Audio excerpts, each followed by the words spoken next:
a speech therapist who goes the extra mile to help a frontline working single mom raising 3 autistic children. She goes out to teach people about autism. She's done matches. The Mzansi Cruz Makeover team are on a mission to bring hope and give the supermom the kitchen she never dreamed imaginable. Tiling because it's not going to be a centerpiece, Mosmo.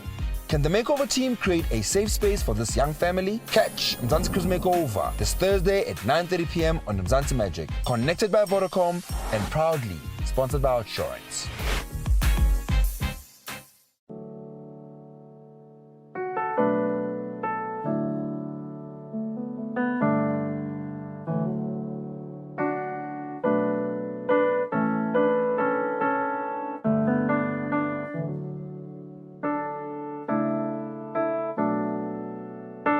Hi guys, welcome back to my YouTube channel. You may have seen an advert with the Mzansi Cruz Makeover team where I had nominated Umam Lindiwe and his family and her family, comprising of 3 children that have autism. And as I was engaging with different people, I got conversations and questions around what is autism, and I've realized that it's a condition that is not fully known and not fully understood, and something. So this video is about raising awareness about what it is, what to do, what are the signs that you can pick up, and where do we get involved as speech therapists. So my profession is a speech therapist. I'm gonna go through some definitions that I've put together here. According to the Center for Disease Studies, autism is a spectrum disorder. So spectrum, what it means is that no children is going to be the same. So it refers to a broad range of conditions. It is characterized by challenges with social skills, repetitive behaviors, speech and nonverbal communication. And according to the Center for Disease Control, autism affects 1 out of 36 children in America. But according to Autism South Africa, that's one of the biggest organizations within South Africa. It's an NGO that focuses on raising awareness on autism. It says that autism's, it's not a, they say that it's approximately 1 to 2% of our population in South Africa is actually affected by autism, or that's the prevalence of autism. So according to Autism SA, which is the biggest organization in South Africa that raises awareness and is teaching the whole community at large about autism, it says that in South Africa, autism, or the prevalent, is about 1 to 2% of the population. That's quite high, guys, if you think about it. And April is actually Autism Awareness Month. So I'm also doing my advocacy part and saying, community, let's know more about autism. So let's go back into what it means in the definition. It says that, so it challenges in social interaction. What does that mean? It means that the kids that are autistic or that have been diagnosed with autism actually have impaired nonverbal behaviors, such as like the way they use their postures, the way that they may lack emotional reciprocity. So what that means is that you can be looking at them, they may not understand what is turn taking. Most of the time would say in speech specifically would say their pragmatics of language is mostly affected. Pragmatics is an area of language that focuses on knowing what is inappropriate in a setting. So they will not maintain eye contact. Some of them, even when you're talking to them, they'll be looking down, or they may be fixated with whatever that they are doing. They may not be a hugging person. So what is appropriate in social context, they may not be able to learn it or as normally, or it doesn't come naturally. It's something that needs to be taught for them. So they may fail to develop appropriate peer relationship as a result, because one of the areas that is actually affected with children with autism is actually how they play. So when we look at children, we look at how they engage in play.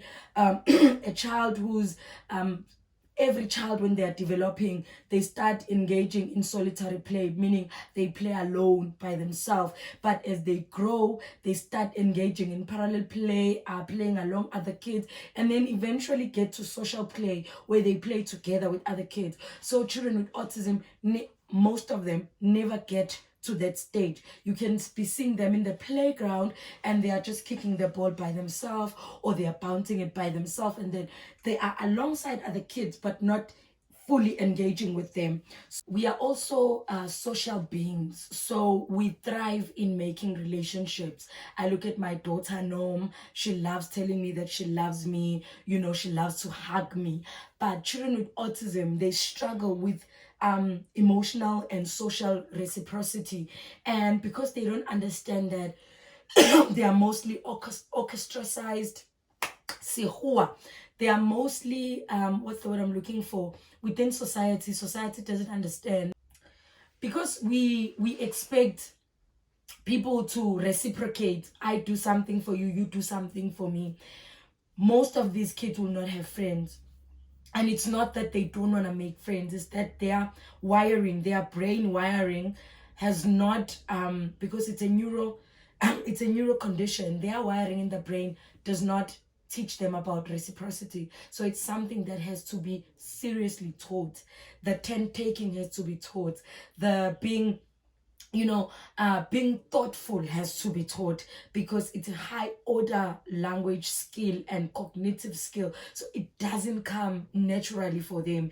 And one of the other areas that is affected actually is now coming down to more something that is fairly speech specific, is how they communicate.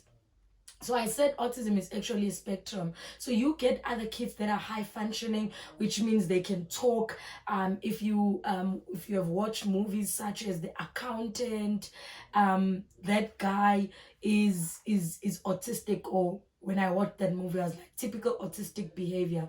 So he is fully verbal, but he does not really socialize fully. He loves that girl but doesn't form relationships with that girl, or doesn't implicitly explain his feelings. So with communication, what you can find is that some kids can be non-verbal.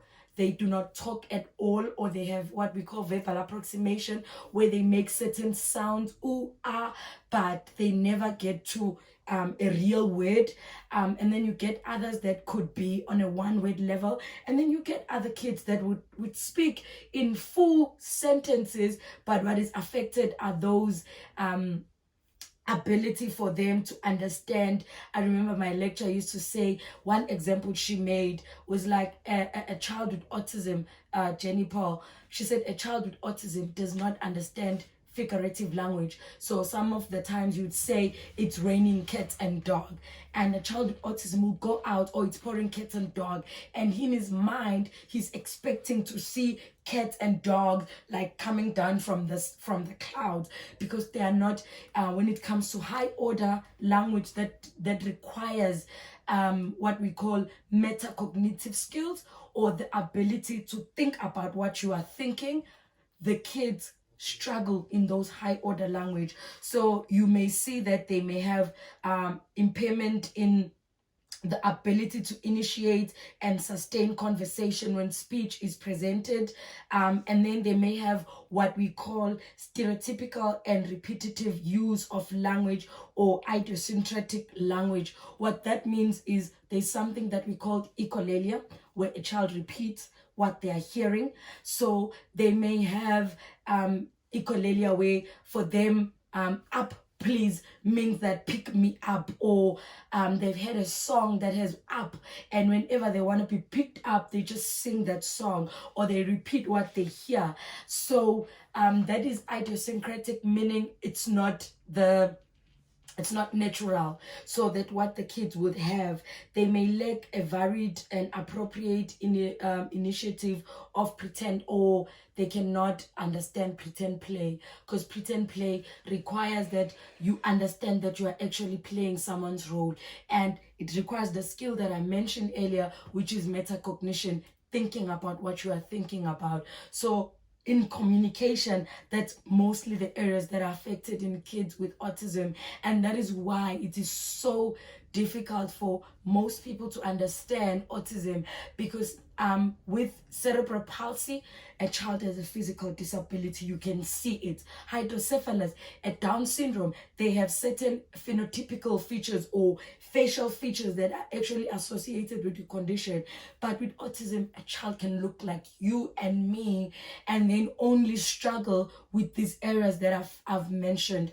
And then one of the biggest areas that is affected also is behavior. So when we look at behavior, they may have insistence on sameness, inflexibility, and they may be very much strict on routine. So parents might come and say, if I change anything, if I change anything, this child loses it. If I don't prepare him, they lose it. I was speaking with Umam Lindy, and when we were speaking about one of the kids, they only sleep for 2 hours. 2 hours, guys. She's surviving on 2 hours of sleep because they have these behaviors, and his routine is, I'm waking up at 2 and I'm gonna wake up and walk around the house. That's what I do. And so a parent who has a child with autism has to now adjust to that. Yes, there is therapy. We focus on therapy to actually minimize the barriers, but those are some of the difficulties that parents speak about. In one of the behavior, you may see that other kids hit themselves, they scratch, they even bleed, and they may have even rocking patterns like this or hand flapping. It's one of the characteristics that you see with children with autism or children who are diagnosed with autism. We have to be very careful. A lot of terminology is changing, and it's about advocacy and actually diagnosing or speaking about a person before the diagnosis. So children diagnosed with autism, let me try and be appropriate in this. So children diagnosed with autism will have maybe, even when they are playing with the car, they might just want to bang the car. And that is why most people think, oh my goodness, they are violent. And some stereotypes, people will be like, no, they need to be preyed upon. They are demon possessed. I'm a person of faith, and I'm also a medical person. And therefore, I'm trying to also raise awareness that these are the things. And most of the time, it's not demon possession, but it's actually how the condition presents itself. So I've mentioned quite a mouthful. What are you going to see? Some of the feeding problems that you might see, parent might say to you, they are sensory defensive. They don't want to eat certain textures of food, or when they are wearing certain clothing, if it's got certain scent texture, they don't want to wear it. Most of the time, they'll complain about labels in the t-shirt or wool. Some parents will be saying, if we go to loud places, these kids will be holding their ears like this. That's because some of our kids with autism may be auditory sensitive, meaning you know how a dog, when it hears a loud bang of like what's this that we hit Ganyu ears, when they hear crickets, the dog, because their ears they hear this, like when we talk about the decibels, the sound that they can hear, the dogs can hear something that is like, it could be like a bird tweeting. A dog will be able to hear it because they are so sensitive. Similar to children with autism, they can become so sensitive that even like a truck passing by is so uncomfortable for their ears. And then you hear parents say, no, my kid was closing their ears like this when we're at the mall. They don't like malls. They don't like loud places. So there's a lot that goes through the assessment of a child with autism. One, for the diagnosis of an autism, it's not done by a therapist, but it is done by a combination of professionals. You need a pediatrician, you need a psychologist, and that's some of the reason why kids are diagnosed longer, or they take time to be diagnosed. They take time to be diagnosed because they require these professionals. And most of these professionals are found in Joburg. They are found at Bara. They are found in your tertiary institutions. So when you see these signs, one of the things that you can always use as a tool to screen children is your Road to Hell chart. I was laughing when I saw another post by Umhlonisho. I'll do a video on the Road to Hell chart and what you can see and some of the screenings that you can do. But in a nutshell, the Road to Hell charts, especially the new ones and the old ones, have a way where you can screen your child. It will tell you when a child is supposed to have their first tooth, when they're supposed to say their first words. And if ever you see a delay in any of those areas, speaking, hearing, it has a section where it tells you that no, if the child is underweight, consult a dietitian. If the child is not speaking, consult a speech therapist or an audiologist. So I would like people to actually go on their Road to Hell chart and read what is in there, because the information is for us health professionals, but also it's more for parents. And then how autism is assessed. It's different professionals, and all of us do. A speech therapy would focus on your feeding, your communication, and your sensory stimulation or sensory assessment. And we need an OT to also focus on your fine motor. But I could speak a lot about what each professional does.